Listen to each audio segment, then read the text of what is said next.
Hello and welcome back. This is Kristen from Life of Crafting, and I'm going to be making this card here that I made using the Heffy Doodle, a little shellfish stamp.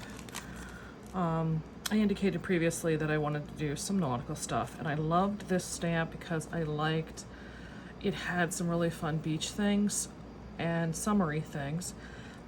Little sentiments were adorable. I thought these sentiments were just cute. So I have the matching dies as well. And the paper that was inspiring me that I wanted to do was this one. I had shown off a haul that I had just gotten. I don't know if it's still available, but this is from Papertrey Ink. And it's got the 6 patterns. And this paper pad is an 8x8 size. And I like how they do theirs because they have this like little flap over. And I did this with 2 different size scalings on the prints. So I chose this one here, and I went with the, I thought I went with the larger size. I guess I went with this, yeah, I did, I went with the larger size. And here's the card I came up with. And the other thing I used was the Stampin' Up! Layering ovals. I just needed an oval die. And inks I used was the Memento Black, Tuxedo Black, and the Night of Navy from Stampin' Up! And this cat is going to drive me nuts because Mr. Barney doesn't know any other way. So I started with a extra heavyweight paper in white. You are not going out, Barney. It's nighty-night time. This was just the blue I had in my stash. It's not quite a navy and it's not quite a royal blue, but I like to get my bigger pieces out of the way if I can. That way I don't have as much of loose stuff all over my card or all over my table. And please excuse this cat. It is night and it's summer. He wants to go out and get the critters, but it's not time for that. He showed up here one day. I would prefer to keep him in, but as you can hear, he is not that type of a cat.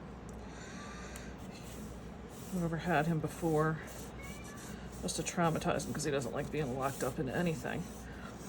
So that was that.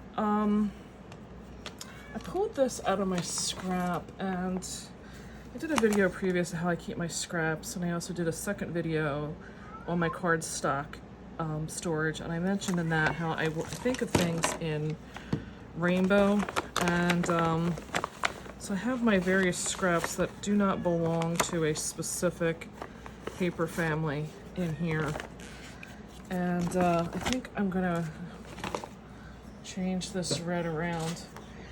And I just picked a scrap, and it happened to be, I would say, probably about 2 inches in my last. In this card, I just pulled it out, and that was the width it was. Let's take it down about 1.5 inches. And I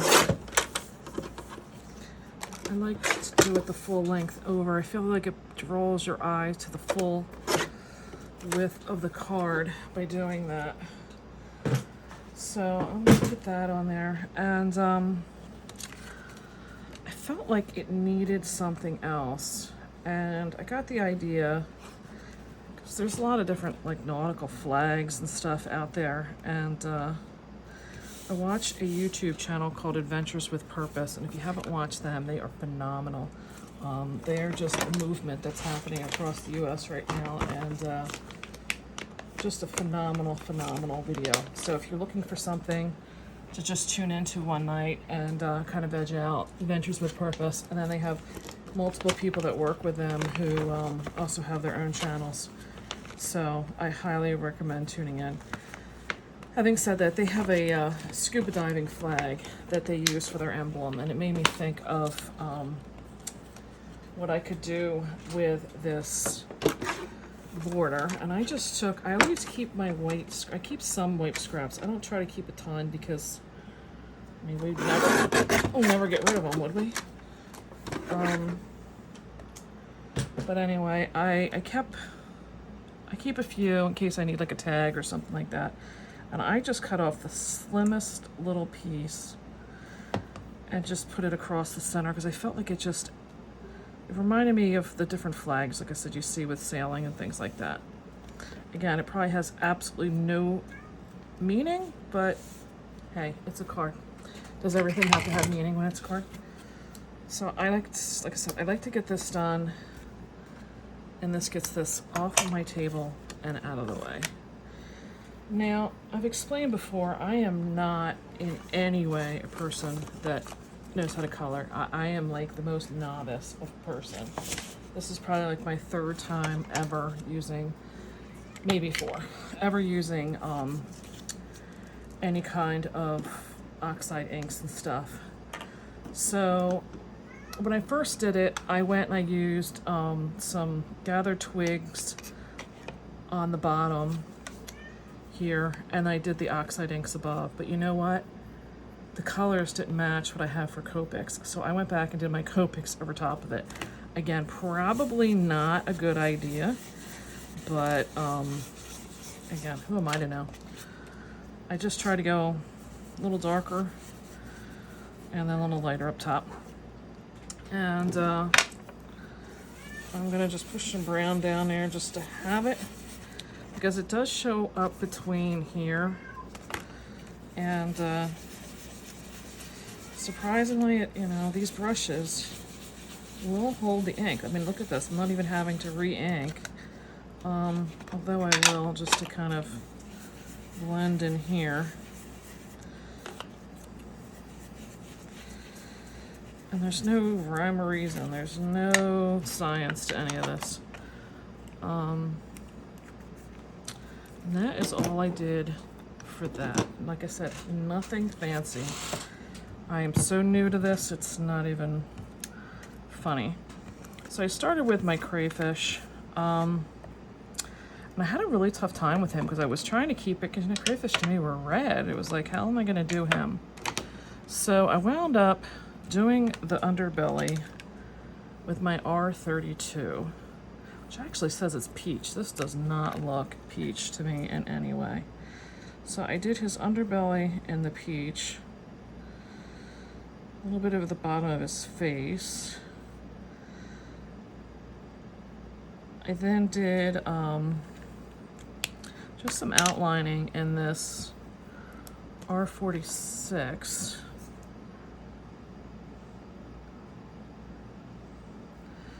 And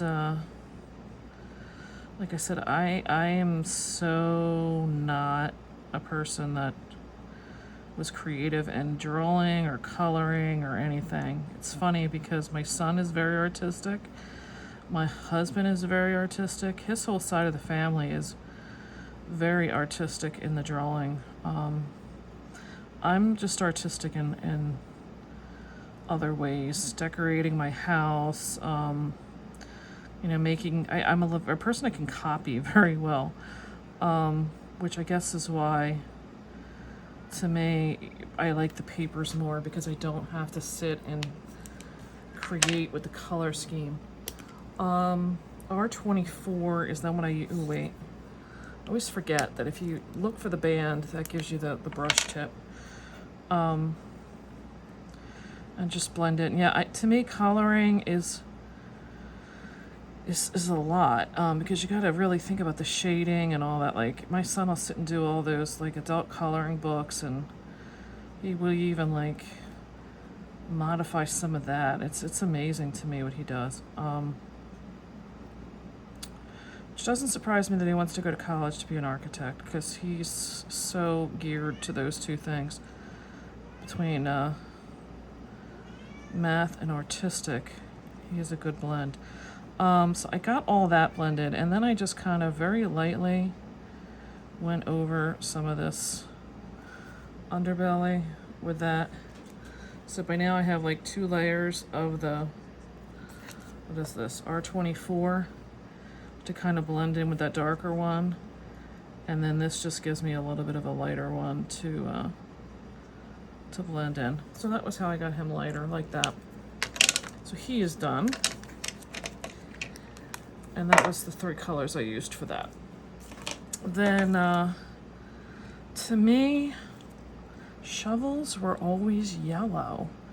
I used to always get yellow shovels, and seemed like my buckets were always red, but I couldn't do red because it was right next to my crayfish. So I used this Y19 to kind of give me a darker, and I feel like you don't even see it. And I had to watch because I didn't want to get into the white down here. And the handle, I chose to do the yellow.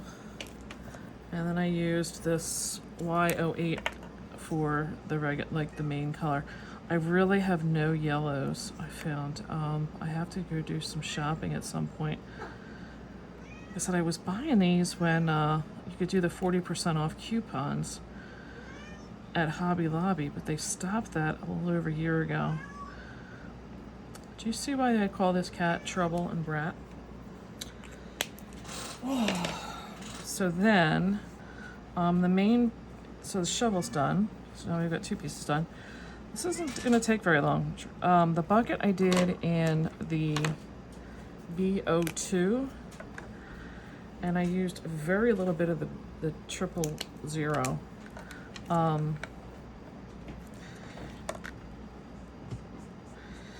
I did a lot more of the 000 on the main color of the crab. I'm in New Jersey, and we have a lot of blue claw crabs here. I was debating about doing him red, but again, it was just too much red. And like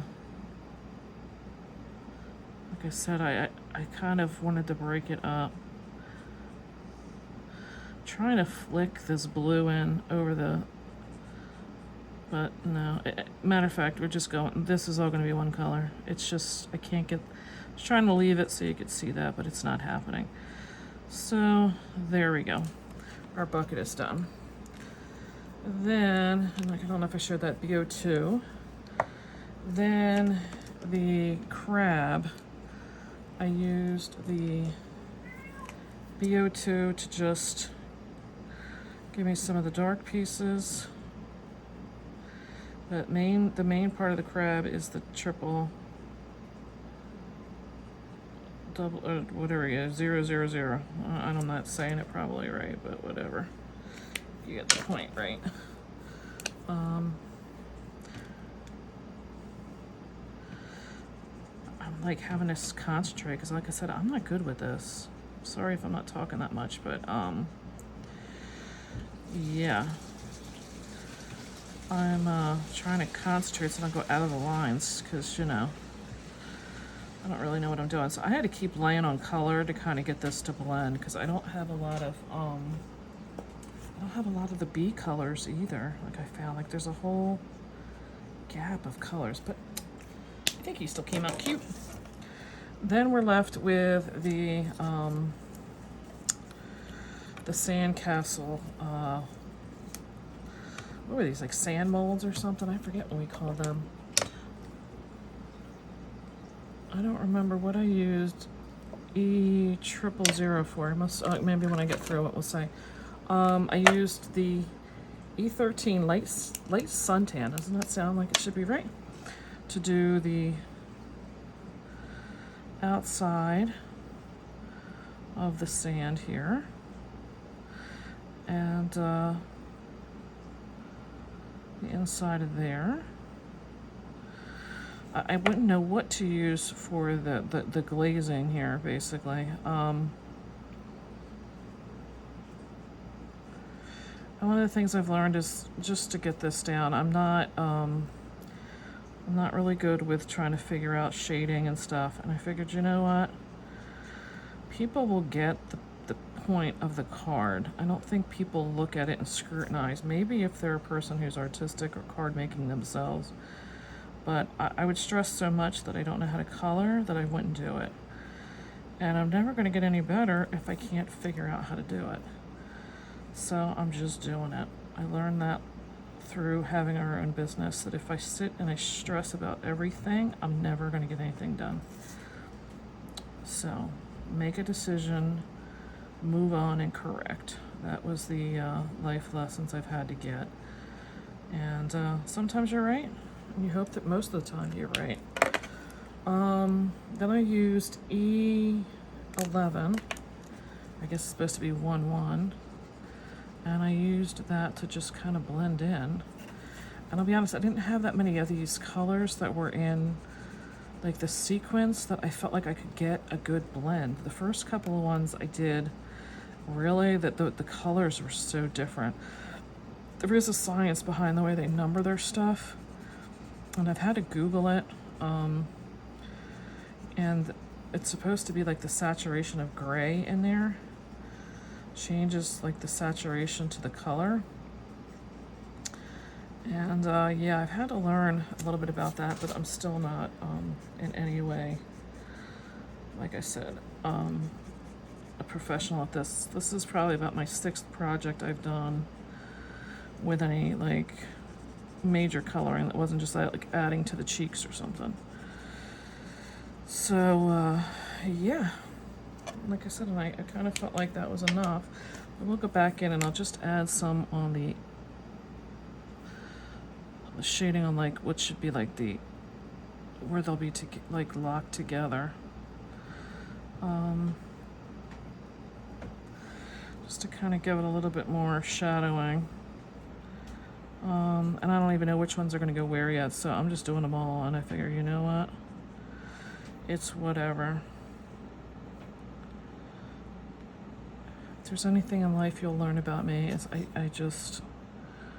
I roll with it. I just can't overthink things. If I'm right, I'm right. If I'm wrong, I'm wrong. Whatever. Just get it done.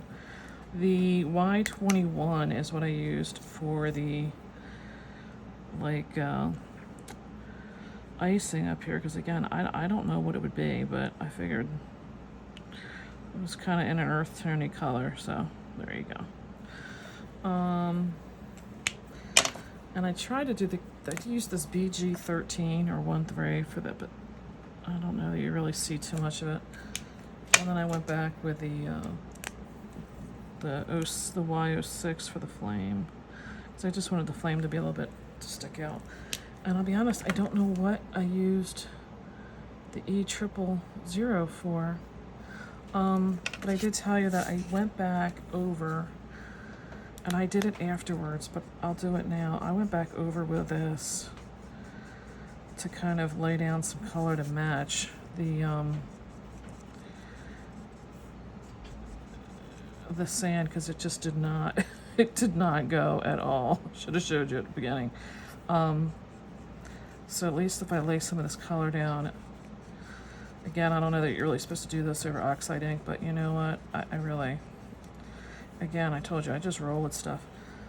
And it kind of just blended in. So now,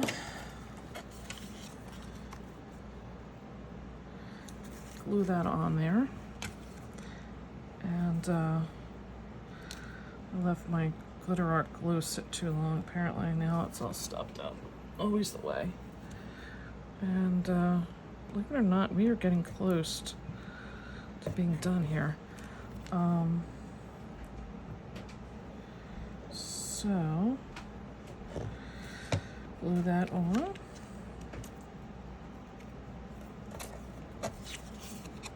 a little bit of tape or something on the end of my some washi tape. So glue that on, and then I do like to. I got this from Christy Marcotte, where you I'm sure it's been making the rounds, where you put the extra pieces on to make sure your piece is level. So I like to do that. I have noticed that in the past, and when she brought that up, I was like, oh my god, that's the answer? Like, I didn't know like what the answer was. And never thought about it, like really. Like, I just knew that it would just kind of dip for me all the time, and I didn't know why. You know, I just wasn't thinking. So that answers that. Was just add a little piece on there and we're good to go. So there we go. I cut this piece off because this is going to become part of my sentiment. So now, again, I try to get my first one down, and I can't go too far to the bottom because I need space to do the bucket and the crayfish and stuff like that. So I kind of try to put that in the center. And if it's not centered exactly straight, whatever. Really, whatever. Did you ever see a perfect sandcastle? Probably not. And then, like I said, I just laid these down flat. Could I have put something behind them? Yeah, but you know what? I can't go too high because I need to get, I did put the shovel up high, and I've got the crayfish. I've got them at different layers, which you'll see in a second. So I just glued these all flat down. And that just fits in there. So I did go this down. If you really wanted to, you could probably add some detail around the bucket there to make it look like, you know, like there's sand coming out of them, but I really wasn't getting that sophisticated with it. I just used a little tiny piece of, actually no, I know what I did. I used my mini dimensionals from Stampin' Up. They were perfect for here. And I really should put down below when I do my linking. I have a rep that I use, and she's phenomenal. Her name's Lollipop Papers, and she does a really nice job. I'll put a link to her shop down below. And then I just used some of them on him.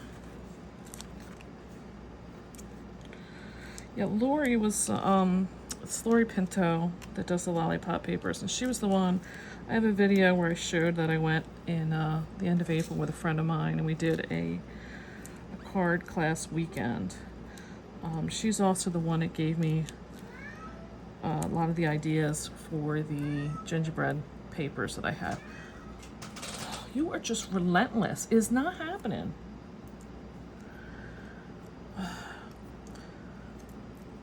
I seem to be a cat whisperer, whether I shared that with you before or not, and I just get cats that show up, and I have had them in all colors, ages, you know, boys and girls, kittens, whatever, and gingers being the orange cats, they are the orneries, let me tell you.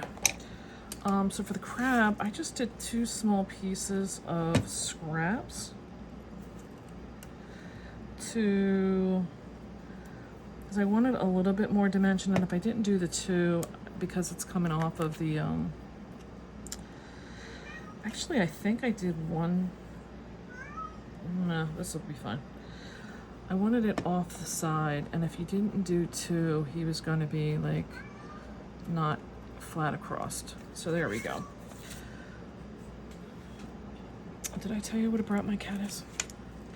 This was the worst because I had to really cut this really close to get this sentiment in. Oh, I could get this piece of junk paper out of here now. To get this to fit, I really had to cut it close. So, and I suck at flagging.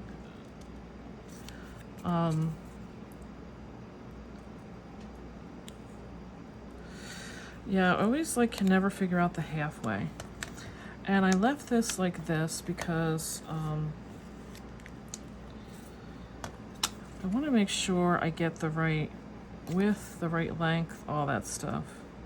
So I just kind of left it there to be a guide, because I didn't want one flag to be really deep and the other one to be really kind of shallow, and so I left that there as a guide to myself.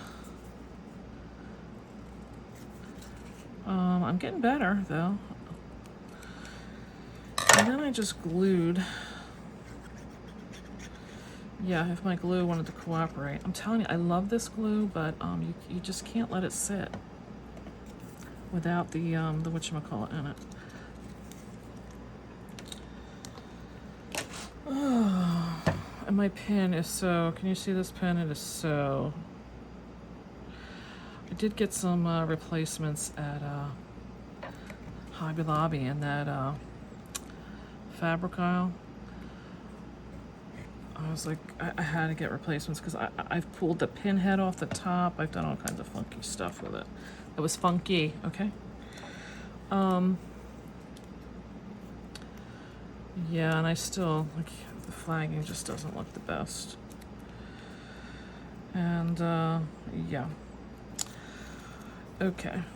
Well, I'm gonna cover up how this showed up short by leaving it right there on that blue edge.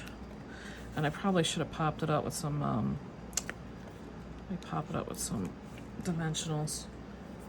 So that, I'm gonna use some of this, new strip here. I like the edge of it so it's nice and thick. There we go. And like I said, I'm gonna just put that right on that navy edge, and you're never gonna see that that was too short. And there you go. So that is my Heffy Doodle. What was that? Happy Shellfish or something? A little shellfish. Nautical stamp. I hope you liked the card. I'd really appreciate some thumbs up if you liked the video. Definitely would love some if you would subscribe if you got any inspiration out of this.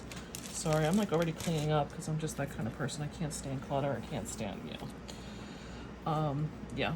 So you think I could finish my video first, right? Anyway, thank you for watching. Thank you for putting up with my brat.